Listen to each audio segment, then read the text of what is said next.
Hello, my name is Jamie and welcome back to my YouTube channel. Unlike any other YouTube channel that showcases Pokemon Go PvP content, mine exclusively showcases Shadow Pokemon.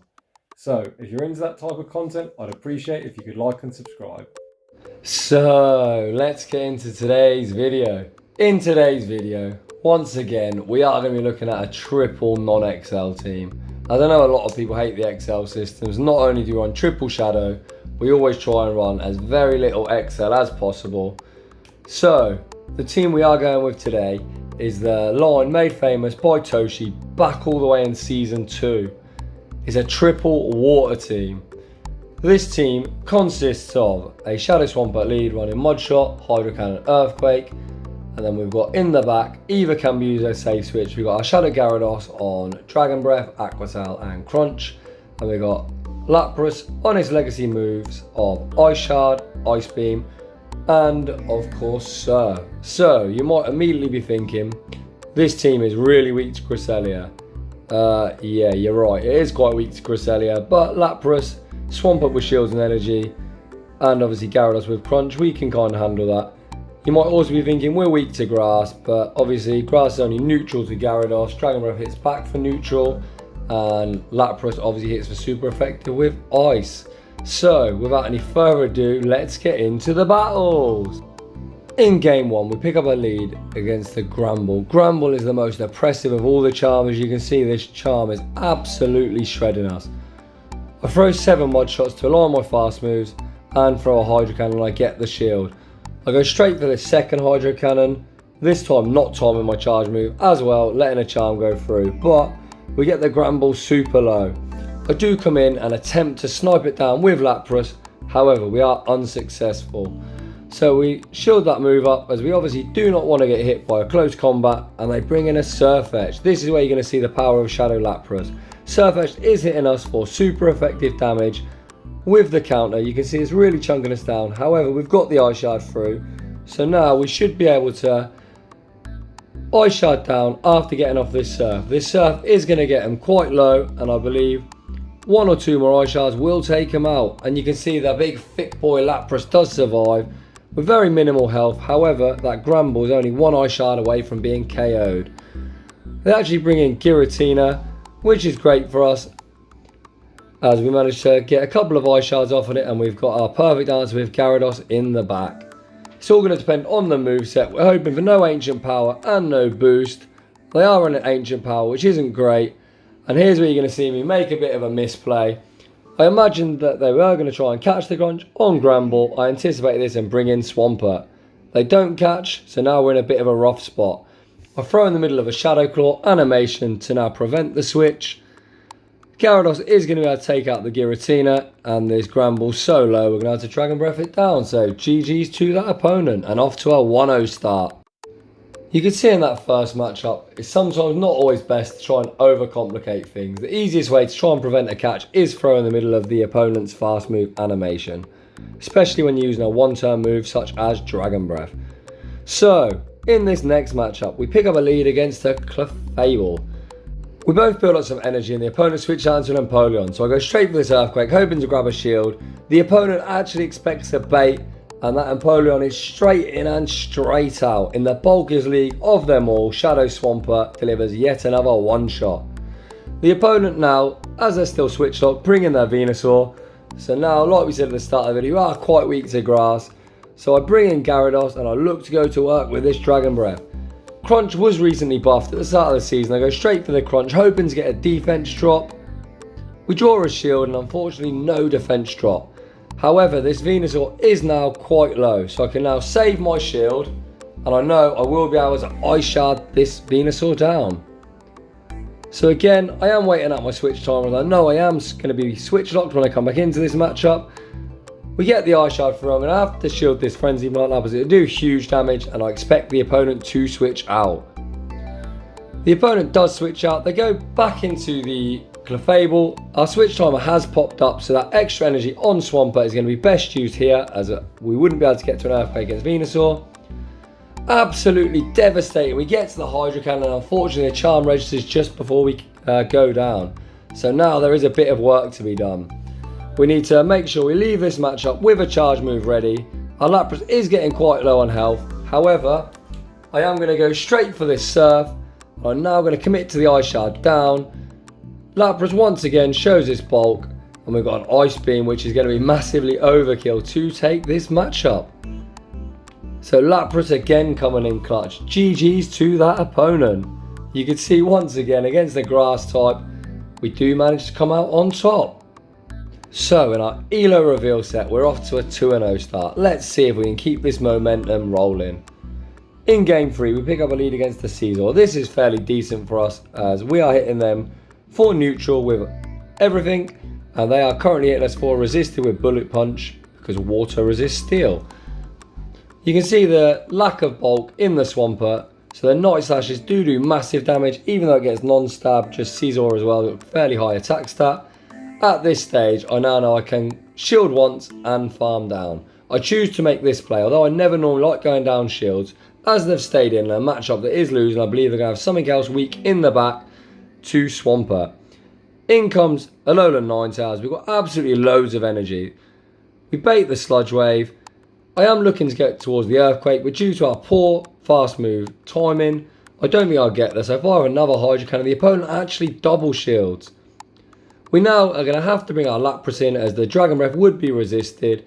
Lapras is super bulky. In comes Giratina. This is important. I hold my energy, even though Ice Beam would hit for super effective. This is because I'm going to need that energy on Lapras in game to take out the Alolan Ninetales. Gyarados would be hitting for resisted. You can see I bought the Gyarados in here and I actually do not want to win this matchup. So the Crunch, I undercharge. I want the Giratina to take me out and I actually want to farm down the remainder of the health. So not only do I undercharge, you actually see I'm not lagging, I just stop attacking. I let them take me out. I get 2 extra Ice Shards on Lapras and now we can go for the back-to-back Surf. We get them quite low. A couple more Ice Shards. I'm looking, it looks like we're going to need 3 Surfs to take him out. The reason that I stopped attacking and allowed my Gyarados to go down is because I did not want to give this Alolan Ninetales extra energy. Because if they're on a nuke such as Dazzling Gleam, they get too much energy. They would have the attempt at nuking us.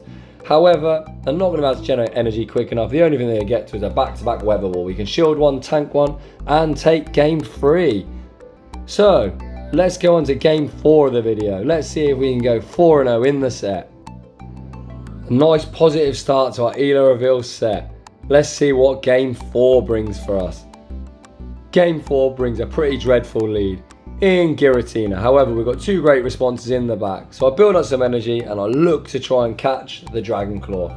The opponent smartly doesn't throw and they are getting off a charge move. Just the Dragon Claw. You can see Shadow Gyarados is super squishy. They bring in a Melmetal. I allow them to get 5 Thunder Shocks and I go for this Aqua Tail. I would have actually reached it before that. However, you can see that it looks like it's a CMP type, but we managed to get a Dragon Breath in anyway, which is fine for us. This means this Melmetal now is completely dry of energy. This will allow us once again to come in with Swampert. I overfarm, and on the 4th, as I'm unsure who wins CMP, I didn't want to give him 1 extra and take a move. I fire off this Hydro Cannon. Hydro Cannon deals with the Melmetal. The Giratina dumps the remainder of its energy onto our Swampert. We don't have to shield yet. And we bring in our Lapras. And unfortunately, this is absolute RPS. RPS obviously stands for Rock, Paper, Scissors, which means we are hard countered. Lucario is possibly the worst fighter we can see. The only fighters that we're going to see in the meta that resist ice are going to be Lucario and Poliwrath. However, Poliwrath is somewhat more playable because it's using Mud Shot, which does nothing. Lucario is using Counter and it has access to Pop. I'm not going to shield a Pop. This is just GG. So Lucario is going to take us out. I am playing it out as obviously this is going to be my ELO reveal set. So try not to show you me just top left him. But obviously sometimes when you're hard countered, them games do happen. We're going to manage to take out the Lucario. Perhaps if I would have shielded a Pop on Lapras, we could have forced a shield, but that Giratina is far too healthy to be in Earthquake range. So that is a GG's to the opponent. Very spicy pick in Lucario, but you can see it absolutely shredded our backline. So we're 3-1 in the ELO reveal set. For some reason, we couldn't find a match. We're queuing for quite a long time. So we exit the queue and re-enter. And we get a match. And in game 5, we pick up a lead against an Obstagoon. This is kind of a decent-ish lead for Swampert. We can win it in the 1 shield and the 0 shield, depending if we let any counters through. We managed to get the extra mod shot in and we deny the counter, so we're in a great spot. We fire off this first Hydro Cannon. That gets the Obstagoon down to about half health, and we fire off this next move just before they get to their Night Slash. We are now putting it on them whether they want to shield or not. They do shield, and I make an aggressive swap into Gyarados, trying to catch the Night Slash. As the extra counter went through, I believe they're at 11, so they could actually gunk shot us. We CMP tie them though, so they are now going to have to shield again if they want to get off the remainder energy. They do shield. This is just going to be another Night Slash, as obviously they haven't got enough energy for a gunk shot. It's just back-to-back Night Slashes. So we let this next one go through and we commit to the Dragon Breath down. So in our upper shield, they actually bring in Caesar. They get into a charge move. I will survive. I'm hoping I can get to the crunch. However, we are super low. So I'm going to go straight for this Aqua Tail. This is going to do a nice bit of chip damage, which it does. And we're going to allow our Gyarados to go down, and back in comes Swampert. We had a bit of residual energy, so we outpace him to this next charge move. This is going to be more than enough to deal with Caesar. And I instantly swap into Lapras, and in the back is a Gengar. Gengar with no shields is pretty useless, to be honest. I'm going to shield this up as they got enough for the Shadow Ball. They do go for the Hail Mary, the Shadow Ball. However, I don't even think that'd KO. Lapras is a big thick boy, and this Ice Beam is going to be more than enough to take the match. So GG's to that opponent. A very, very attack weighted team there, with their Gengar in the back. The Caesar, obviously another Pokemon with a very high attack stat.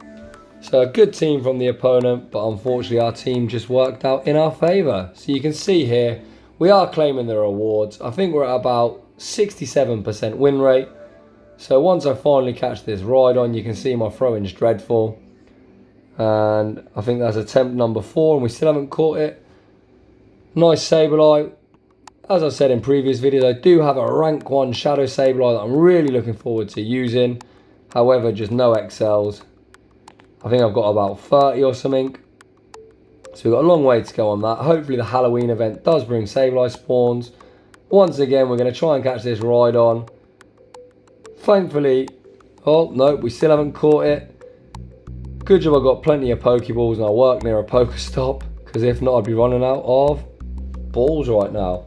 Once again, we're going to attempt to catch it. Much like Legendaries, they really should make these encounters instant catch, because I don't really see the point in me throwing loads and loads of balls at this stupid thing I don't even want. We finally catch it, and you can see there we hit rank 20 with a starting MMR of 2275. So pretty decent at around a 67 win rate. So let's talk about the team. Triple water. Even in Season 9, where there's so many meta threats, you can see the team does still have play. It's another fantastic non-XL team. And this was actually played about 4 or 5 days ago. I've got you can see it in my voice, I've lost my voice. I've got a bit of voice issues, hence I haven't produced any videos recently. However, we have obviously now hit Ace and moving towards Expert. I've only used non-XL teams, and we're now around 2400. So in the coming days, once again, you're going to see more XL teams, non-XL teams, sorry, that you can climb with. And I'd just like to say at this point, thanks for watching, and I will see you all in the next one.